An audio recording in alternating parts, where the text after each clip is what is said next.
Hello, my name is Kathie J. Color Book debuted at the Tribeca Film Festival. It's won 30 film festival awards, including the American Independent Award at the Denver Film Festival. And its young star earned the NAACP Image Award nomination for Outstanding Breakthrough Performance.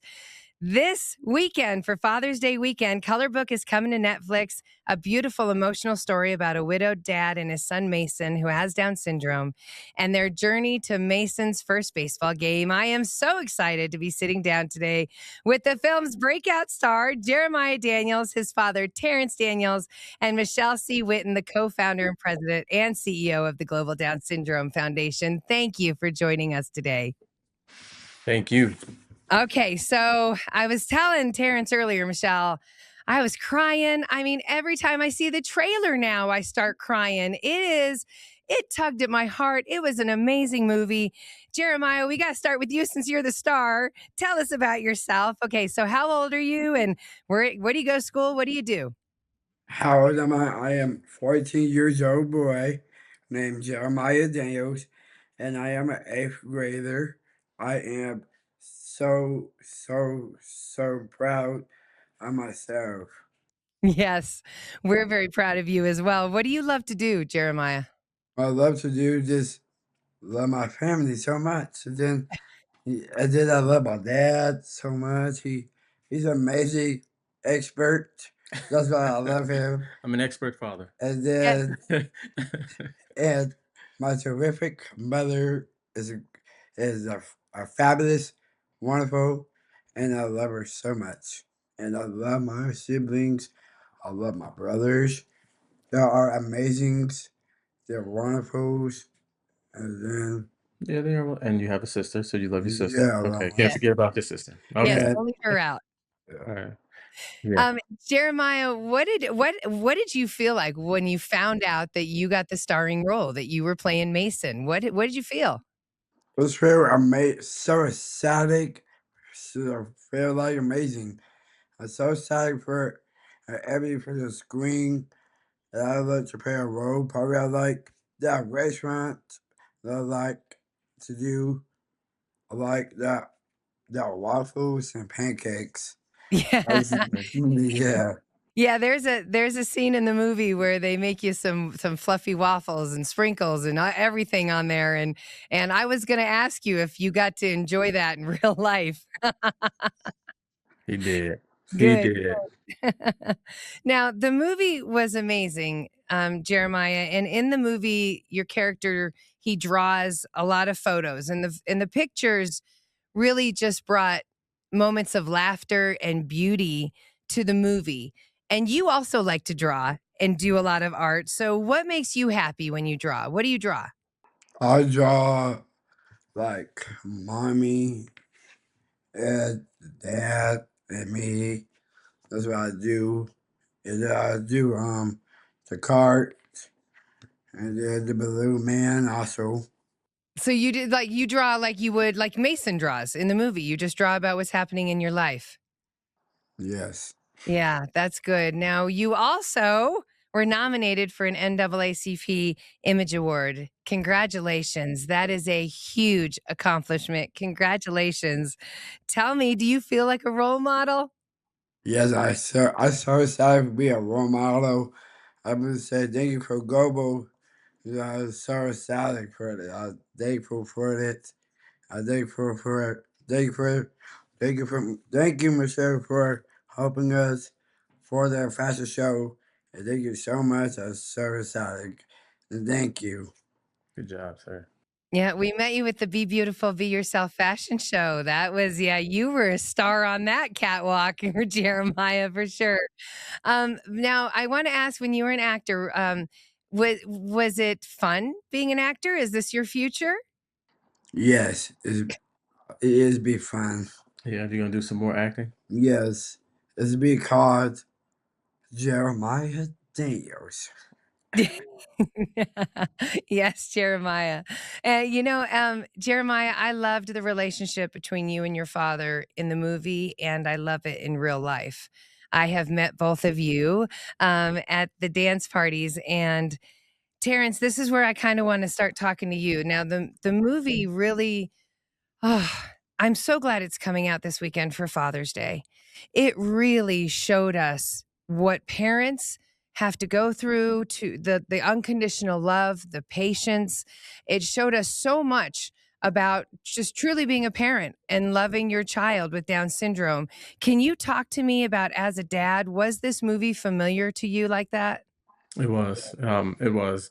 Uh, as you pointed out in the movie, the um, father and the son are going through a tragedy, and the father having to navigate life now without his partner, and doing so with a child with Down syndrome.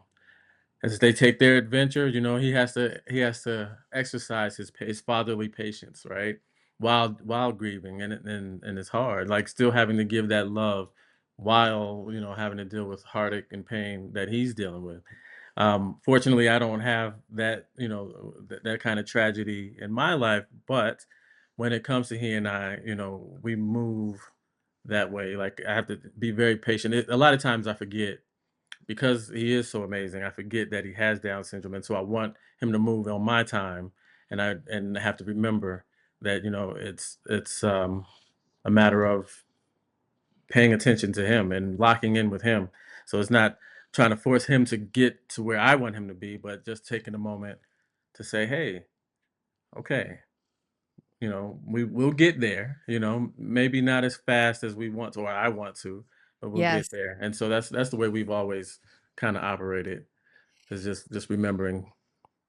Yes, Terrence, it was hard for me to watch parts of the movie because I found myself screaming inside that no one was helping, was helping the dad and the son. I was like, there were so many instances where I was like, "Help him look for his kid. Help, why are you selling him a bad car? You just saw that he needs help." Like, it was just one thing after another where I was screaming like, "Give this guy a break." And the dad, there was times where he communicated and other times where he was exhausted where he couldn't communicate. And I just felt like I felt every single moment of this movie. And what caught me the off guard was the most physically strong character in the movie, which was the cop at the end. Physically strong. He was the most compassionate to the dad and son. Do you feel like that? Do you feel like there's not enough compassion out there when you're out there with Jeremiah? You know, I've never stopped long enough to think about that. Like, Okay. usually when we're out and about and moving, like, I'm so focused on him, and where how we're moving and getting along, that I never stop to think about the help. I will say that I know that we do have, we have familial help, like, so Right. luckily and thankfully, we have that. Um, in the movie, if they have that, you don't see it because we don't have Right, time to fit right, all of that right. in.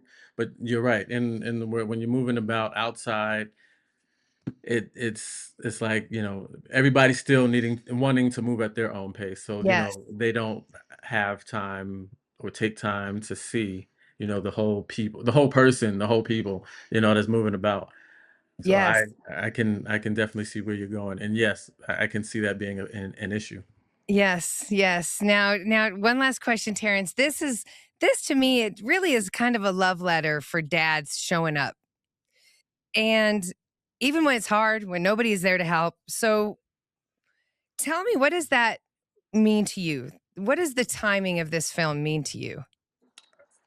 It's fantastic because it needs to be. It's a story that needs to be told, right? You don't have very many father-son stories that are told, um, in this light. A lot of times I've seen movies where if there's a father-son dynamic, it's the father's no longer in the house, and there's this struggling fight between the father and the child, and them trying to recapture a relationship or capture a relationship.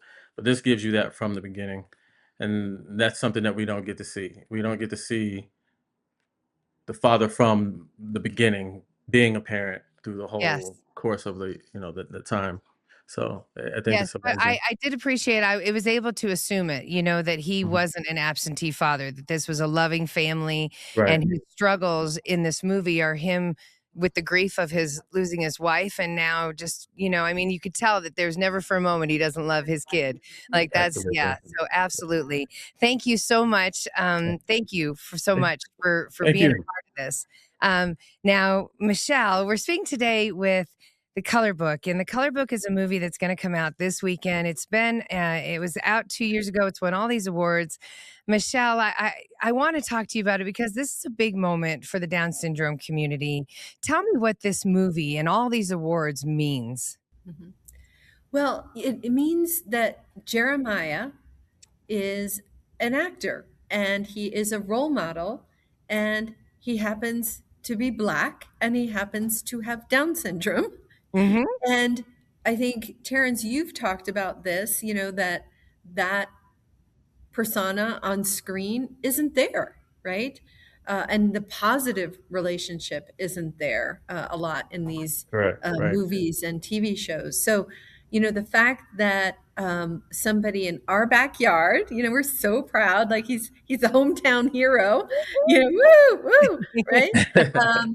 Has done this, and for me, I come from film. I grew up in the industry.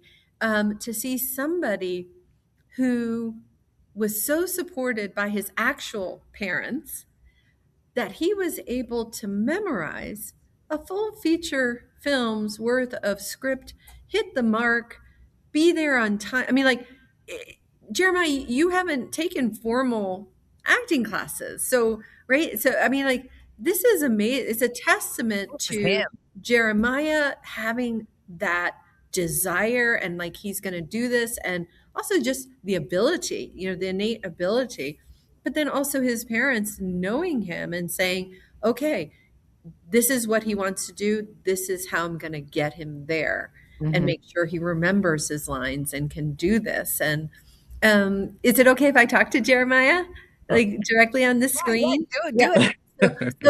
So Jeremiah, like, what do you say? Like, as a role model, you often say, like, well, if I could do it, like, what is that kind of sentence you always say about being a role model and now being a famous actor? What's a message to other people?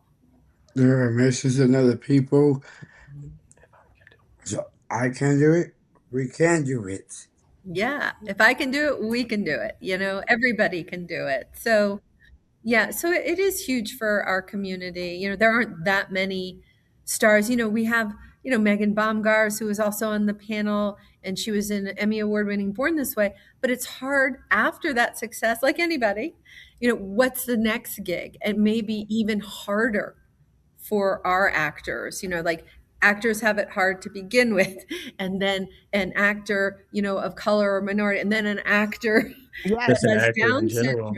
general. It's like, right, but they're doing it, they're succeeding, and this film is gorgeous. And like you said, Kathie, everybody should watch it this weekend. Everybody should watch it for Father's Day. And I'm so glad you brought up your TV film background, because I want to talk to you about how this movie was filmed.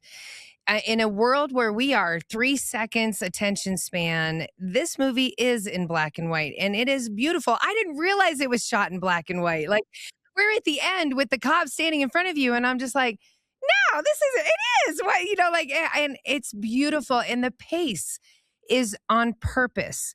I felt like 20 minutes in, I had settled into a very comfortable pace with the movie. It takes a little longer when it shows, like, when you're driving in the car, how the images of the landscape. I mean, it really slowed down the viewer. And I feel like that was on purpose. Michelle, can you talk about that? Absolutely. I think, Jeremiah, you've also talked about David Fortune just being a great director. And really, I mean, the amount of time this director spent with the Down syndrome community, really trying to understand how people with Down syndrome and their families are moving through life, as Terrance was saying, is pretty profound, and how he captured it on the screen was beautiful, absolutely beautiful. And I guess black and white's the new Spider-Man noir, Yeah. right? Oh, Like, there it are you is. kidding? Like, So that's wonderful, Michelle. I agree. Everyone needs to go and watch this. And I also I have to bring up the fact, your daughter Sophia was born with Down syndrome, and I love Miss Sophia. She just celebrated a birthday, and could you tell me what is if you could, do you what is your pace with Sophia? What have you learned as her mother? okay, well, this is where maybe Terrence and I are a little bit different. Like, I'm half Italian. Like, I'm patient until I'm not. I got all the patience in the world until I don't. But I think that's it. Like, so Sophia's her own unique self, and for us, we're very hands-on parents, so we know kind of who she is, and we know what her pace is and could be, and when she's like just not doing something. You know what Yeah. I mean? Mm, So, I think her pace, actually, it depends on how interested she is. I mean, I really think that it's manifest. Like, I think, as somebody without Down syndrome, maybe I'm overly conscious about what I'm supposed to do and how quickly I am supposed to move. By other people's standards. So if it's something she likes, like, she could be up at 4 in the morning, she could have her hair brushed, her teeth brushed, showered, and be like, ready to go, mom. And then, of course, if it's something that she's not interested in, like, I'm like, the third time I'm coming into her room, it's 11 a.m. Get out of bed, get out of bed. So, but she is wonderful. And what we talked about, Jeremiah, Terrance, and Sophia wasn't on the panel, but we talked about this in front of all those scientists, is like, what is their our lives like, and what do they want? And I think the scientists really needed to hear that, Terrence. They needed to hear why you were suspect of science, and how you don't want your son to be a guinea pig, or Jeremiah, you don't like needles. You said, you don't like needles, and you don't want to give a blood mm-mm, draw. But then not at there all. was that kind of, that wake up call, like, we can do research on speech and help articulation of our kids, and that's something we're not afraid of, right? Right. Yes. So it was just so beautiful today. And then also for them, a lot of people were like, I want to drive a car. Of course, Megan wants a yacht, but okay, I don't know if she wants to drive the yacht, but you know, um, but these were the aspirations. It wasn't just what we can all agree with, more lifespan. Of course, yes, of course, more health, yes. But all of them want to get married and have kids, Yeah. right? They And do. and right, they Have want to have lives. kids. They've already named their kids. Right? So Yes. so, like, what are we doing? What are we doing to help them get there? And then the very basic thing is that they wanted to drive, and not just drive, but like a very nice car. They can name all the cars they want to drive. But they want to drive. They see other people in their family driving. They see the independence of traveling. Those are the end goalposts. Hmm. Yep. Not just, oh, I want to go from 60 to 70, or, oh, the new term health span. It's like, I want to get married and have 4 kids and name them after my grandparents, right? Why Very not? determined. But it sounds like, Michelle, a lot of it is the parent child relationship. It's you and Terrence have both mentioned how you have to constantly be aware of the temperament, how your child is. And once you know that, I mean, it's not all roses, but I mean, No. it's really it's you, it's the support you get as the parent, it's all of it. Yeah, I think, at the end of the day, it's, love and patience, and, can you as a parent challenge yourself to follow your child's need, whether that child has Down syndrome or not? Right. Right? That's right. Can you You're follow absolutely your right. child's lead? I think we're lucky to be brought up in this generation. My parents' generation would be like, "Lead Schmid, what are you talking about? Like, you're going here and that. Like, Right, no, right. no talking. Only talk when you're talked to." So I think we're lucky to be in the U.S. at this moment of time where there is an expectation that parents actually learn parenting. I think that's new, and that's good for people with Down syndrome. That's good for anybody who's different, like, different than what society says is the norm, right? I agree, We're all we're Michelle. all we're all different, but yeah. In a good way, we're all different, absolutely. The movie is called Color Book. It's shot entirely in black and white. Like I said, I didn't even notice. I was just so invested in Jeremiah and his dad in the movie. The emotion's what fills the color, and that's what's so wonderful about it. And it's out this weekend at Netflix. I can't wait to watch it again. Jeremiah, before I let all of you go, is there anything you would like to tell everyone about why they need to see this movie? You want to see this movie? You go. Because it's a great This film. will be a great film. And And who's in it? it's me, Will, and the directors, David, producers, is Kaya, and then I got That's it. you remember it's my favorite best friend, my bestie, Kaya. Okay. Kaya. So Yeah. Absolutely. see the film because this guy is in it, and it's a great film. Amen. And happy Father's Day. Thank you so much, Terrance. Thank you Thank so you. much, Jeremiah, Michelle, and the Global Down Syndrome Foundation. Color Book and out on Netflix, streaming this weekend. Congratulations. I look forward to talking to y'all again. All right. Thank you, Kathy. Thank you. Bye-bye. Bye-bye. Kathie J.